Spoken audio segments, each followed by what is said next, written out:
2 రోజుల నుంచి భారీ నుంచి అతి భారీ వర్షాలు పడటం, దాదాపుగా రాష్ట్ర వ్యాప్తంగా అన్ని ప్రదేశాల్లో కూడా ఇదే విధంగా భారీ వర్షాలు పడుతుందో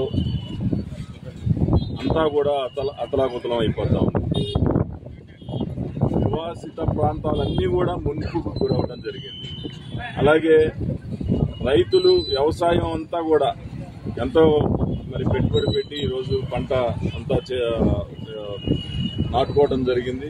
అవన్నీ కూడా ముప్పుకు గురవడం జరిగింది. ఇప్పుడు ప్రస్తుతం కృష్ణానది వరద ఉధృతంగా వస్తుంది. సుమారుగా ఈ రాత్రికి 10-11 లక్షలు రీచ్ అవుతుందని చెప్పి ఒక అంచనా ఉంది.